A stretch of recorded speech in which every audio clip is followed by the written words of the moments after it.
என்னோடு இருந்து என்னை நல்வழிப்படுத்துகின்ற நல்ல நண்பர்களுக்கும் எல்லாவற்றுக்கும் மேலாக என்னுள்ளிருந்து என்னை இயக்குகின்ற இறைவனுக்கும் நன்றியும் வணக்கத்தையும் கூறிக்கொண்ட இந்த தியானமற்ற தியானம் என்ற நிகழ்ச்சிக்கு மாவட்ட நீதிபதி உட்பட அனைத்து நீதிபதிகளையும் வரவேற்பதிலே மகிழ்ச்சி அடைகின்றோம். திரு அகஸ்திய பாரதி அவர்கள் வழக்கறிஞராக தனது பணியை தொடர்ந்தாலும் அவருடைய ஒரு உந்துதல் ஏற்பட்டு மனிதர்கள் தன்னுடைய நிலையை அறியாமல் தனக்குள் இருக்கக்கூடிய உள்ளுணர்வை அறியாமலும் இருக்கக்கூடிய சக்தியை மறந்து வேறு சக்திகளை தேடி அலைந்து நிம்மதியின்றி தவித்துக் கொண்டிருக்கிறார் என்ற உண்மையை அறிந்து கொண்டு பல ஆண்டுகளாக பல தேடல்கள் தேடி பல இடங்களிலும் தான் பெற்ற அந்த அனுபவத்தை பிறருக்கு பயன் தந்து அதன் மூலமாக இந்த மனிதர்கள் ஒரு நல்ல மனித நிலையோடு வாழ வேண்டும் என்ற நிலத்திலே இந்த தியானமற்ற தியானம் என்ற நிகழ்ச்சியை நடத்தி கொண்டிருக்கிறார்கள். அவர்கள் பல்வேறுபட்ட நாடுகளுக்கு சென்று இந்த நிகழ்ச்சி நடத்தி கொண்டிருக்கிறார்கள். சுஜாதா அவர்கள் கூட தன்னுடைய ஒரு நிகழ்ச்சியிலே சொல்வார்கள், ஒவ்வொரு குழந்தையும் ஒரு அறிவியல் அதிசயம். அதுபோல நாம் ஒவ்வொரு மனிதரும் நமக்கென்று தனித்தன்மைகள் உண்டு, நம்மளே ஆற்றலும் உண்டு. ஆனால் அந்த ஆற்றல்களை நாம் மறந்து பொய்யான சில நியதிகளை ஏற்றுக்கொண்டு தேடி செல்லும் பொழுது நாம் நிம்மதி இழந்து உண்மை நிலையை அறிந்து வாழ்ந்து கொண்டிருக்கின்றோம்.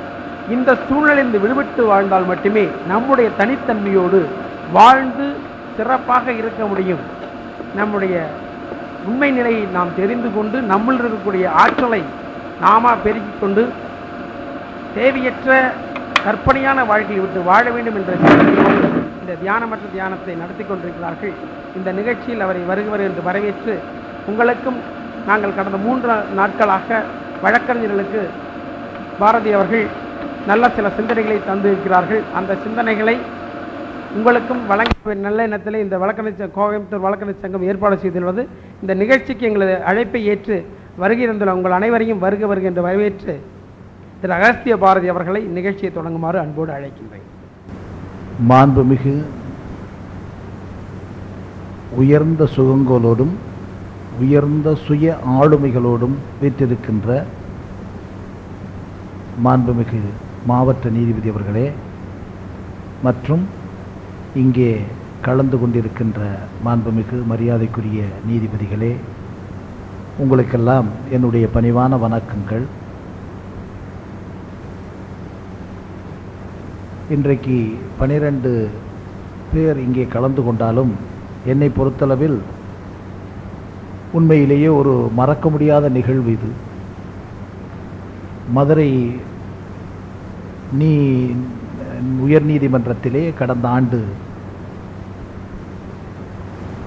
ஜஸ்டிஸ் மிஸ்ரா, ஜஸ்டிஸ் முருகேசன் அவர்களுடைய தலைமையிலே ஒரு 100 வழக்கறிஞர்கள் கலந்து கொண்டார்கள்.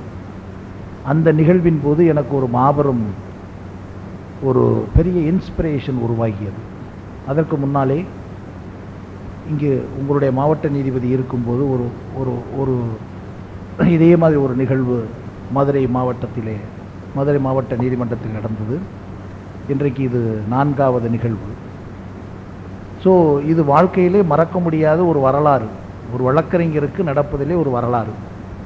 அதனால் நிச்சயமாக இந்த வரலாற்று நிகழ்வு தான் எனக்கு பெரியது என்று கூறிக்கொண்டு இதை ஏற்பாடு செய்த கோவை நீதிமன்ற வழக்கறிஞர்களுக்கு என்னுடைய நன்றியை தெரிவித்துக் கொண்டு அதை அனுமதி அளித்து இந்த நிகழ்வுக்கு துணை நின்ற நமது கோவை மாவட்ட நீதிபதி அவர்களுக்கும் என்னுடைய நன்றியை தெரிவித்துக் கொண்டு நான் உங்களோடு உரையாடுகின்றேன்.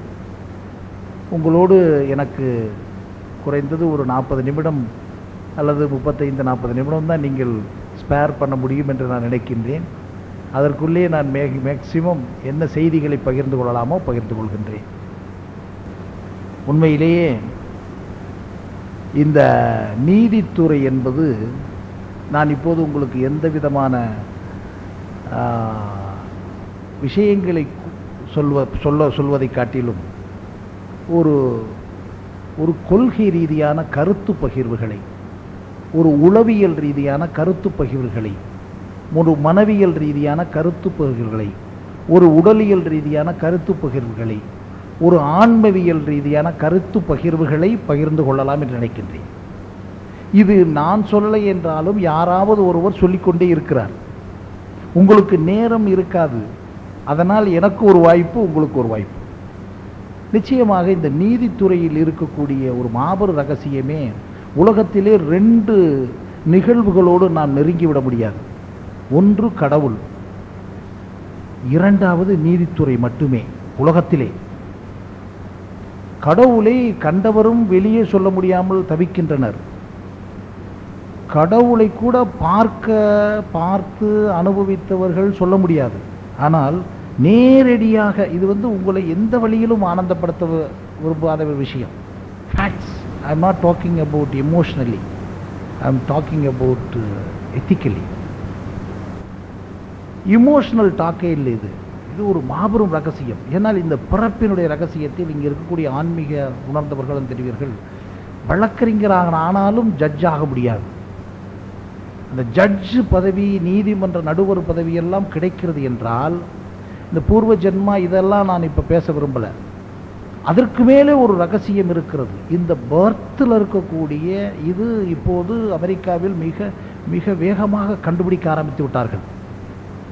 ஏன் நாம் ஜட்ஜ் ஆனோம், ஏன் நாம் வழக்கறிஞர்களிருந்து இப்படி ஒரு எலிவேட் ஆகிருக்கும் சொன்னால், உங்களுக்கு கொடுக்கப்பட்ட பிரபஞ்சம் கொடுத்த ஒரு மாபெரும் சான்ஸ்.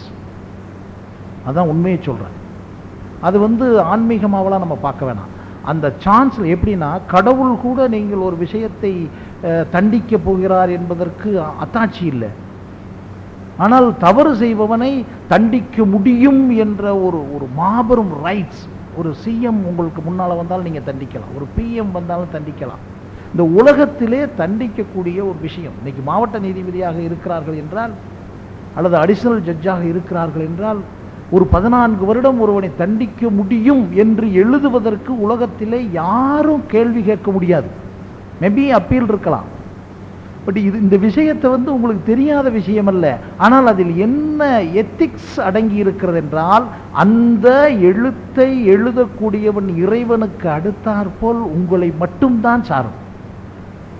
எத்தனை கோடிகளுக்கு அதிபதியாக இந்த ஊரில் இருந்தாலும் சரி, இந்த தமிழ்நாட்டில் இருந்தாலும் சரி, இந்தியாவில் இருந்தாலும் சரி, ஒருத்தன் 14 வருஷத்துக்கும் 6 வருஷத்துக்கும் 5 வருஷத்துக்கும் தண்டனை கொடுத்து விட முடியாது. எவ்வளவு பெரிய வாய்ப்பு நமக்கு கிடைத்திருக்கிறது என்பதை நினைத்து பார்க்கும்போது நான் என்ன நினைக்கிறேன் என்றால், இப்படிப்பட்ட ஒரு பர்சனாலிட்டிகளுக்கு ஒரு செய்தி அப்போ இந்த மாதிரி இந்த நீதித்துறையில் இவ்வளவு பெரிய ரகசியத்தோடு நாம் விளங்க வேண்டும் என்றால், உங்களுடைய அடிப்படை ரகசியம் உங்களுடைய மனம். That's physical energy, then intellectual energy, then micro intellectual energy, then your conscience energy and your soul energy. These 5 energies should be in the survival form. Otherwise நீங்க உங்களுடைய இந்த ஆக்டிவேஷனை பண்ண முடியாது, நினைச்சா கூட பண்ணிட முடியாது. உங்களுடைய இந்த எனர்ஜியில எங்கனையாச்சும் டீஜெனரேட் ஆனாலோ அல்லது பொல்யூட்டட் ஆனாலோ, அது இல்லூஷன் கலந்தாலோ நீங்க அந்த கிடைத்த வாய்ப்பை செய்ய முடியாது. அதனால அந்த எனர்ஜியை எப்படி மறுபடியும் ரீஜெனரேட் பண்ற விஷயத்தை மட்டும்தான் நான் உங்கள்கிட்ட சொல்ல வர்றேன். ஸோ வேற எதுவுமே நான் உங்கள்கிட்ட பகிர்ந்துக்கிற விரும்பல. என்னுடைய தாழ்மையான கருத்து தான். ஏன்னா நமக்குள்ள இந்த பாடி இருக்குங்களே, இந்த பாடிக்குள்ள அப்படிப்பட்ட ஒரு எனர்ஜி இருக்கு. என்ன எனர்ஜி? இந்த மனிதனை தண்டிக்க. அதான் இது உலகத்தில் 2 விஷயம்தான். ஒரு பிரைம் மினிஸ்டர் கூட he can execute it or he can make orders to be executed. But உங்களுக்கு தான் 3 விஷயம் இருக்கிறது. அது எப்படி உங்களுக்கு தெரிந்ததோ தெரியலையோ எனக்கு தெரியாது. you have the power of execution. ஒருத்தரை நீங்கள் செயல்பட முடியும், செய்விக்க வைக்க முடியும், அப்புறம் செயலின்மையிலும் செயல்பட முடியும். இந்த 3 விஷயம் இருக்கு.